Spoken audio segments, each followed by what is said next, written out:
Get on me old booties. So we're going to be looking at the CAGED system today. So the CAGED system is where we take the C, A, G, E and D open chords and we turn them into movable bar chords, hence calling it the CAGED system because C, A, G, E, D spells the word caged. So let's check out the individual chords and then we'll see how they all link together. So this is our C-shaped chord. Now we're going to turn this into a movable bar chord. I'm going to bar my finger across fret 2 like it's a capo, and then these fingers fall down like this. And as you can see, that looks like a C chord. So if I move my hand over, you'd think that was a C major.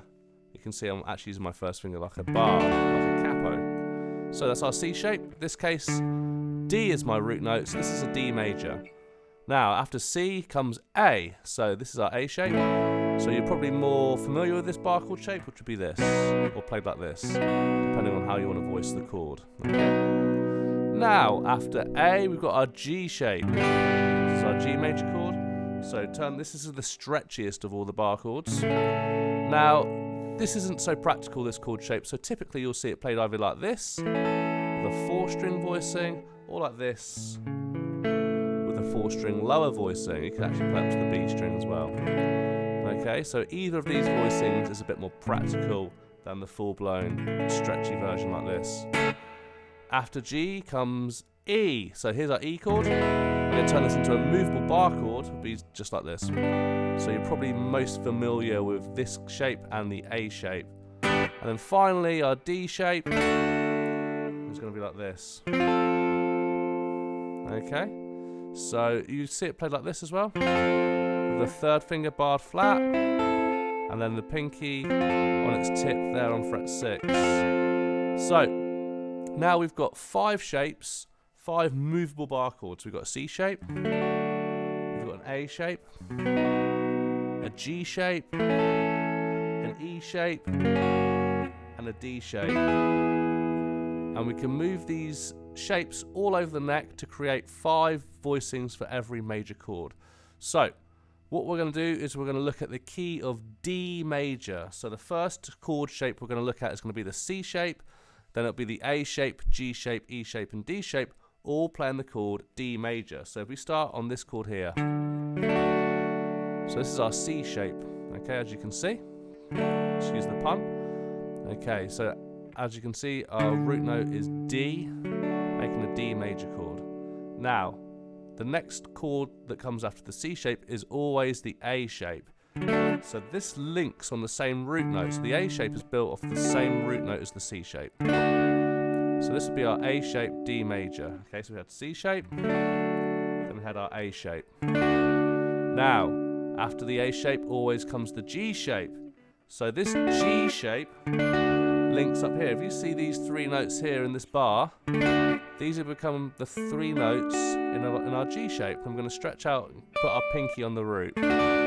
So it's worth noting, if we're playing this smaller 4-chord voicing, sorry, 4-string voicing, this is technically an inversion, okay, because we've got the A in the root, okay, which makes it's the 5th. It's a second inversion. So, C shape, always followed by the A shape, always followed by the G shape. Next after G is E, so this is our root note. That's an indicator of where to build the next chord. And also you should probably be more familiar with this bar chord shape anyway, with the root note being on the low E string. And then the next chord shape is going to be our D shape. So we've got our octave here. Okay, so hopefully you know the 2 frets, 2 strings kind of octave shape from the low E string. So we're going to build our D shape off of here. And I've got 5 chords to cover the neck. So we've got C shape, A shape, G shape, E shape, and D shape. As you can see, we've covered all 12 frets of the neck. Now, what's also great about this is that we're using 5 chord shapes that hopefully we know quite well from the cowboy position, the open position, C, A. So it shouldn't make it too tricky to navigate. So this one joins at the pinky. This bar becomes part of the next chord. This tells me where my root note is for the next one. And then we've got the octave here for the final chord, the D. Right, let's try playing all of these chords in a different key. So let's go check out the key of G. So, obviously we've got our G shape. first bar chord shape with this. This is our E shape. So, remember what we said, after E shape always comes the D shape. So we're going to join to our pinky here. That's going to be my D shape, G major. Now, to get to the C shape, this little triangle, this cluster of notes here, is the top of my C shape. So there's a big crossover between the D and the C shape. Here, pinky's going to join up to the next root note. I've got my A shape. After the A shape comes the G shape. Simple as that. So E shape, D shape, C shape, A shape, and G shape. Again, we've covered all 12 frets of the neck using 5 shapes that we know quite well from the open position. Okay, so now we're going to do an exercise called the 3-chord trick. So what we're going to do is we're going to take 3 chords, C, F, and G, a 1-4-5 chord progression, and we're going to try and play that in 5 positions over the neck. Okay, so the next position is going to be C here, then our F would be like this, and then our G is going to be here. Okay, so we'll start with this bar chord shape here.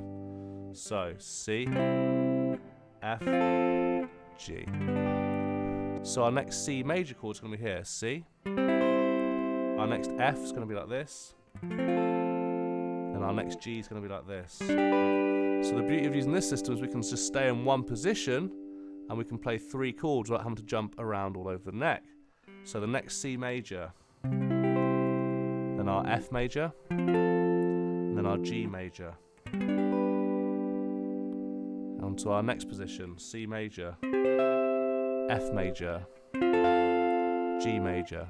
And then you're back to the open positions, but up. So C major, F major, and G major. So try this exercise in every key using different chord progressions, and it's really going to help you to expand your chord vocabulary all over the neck.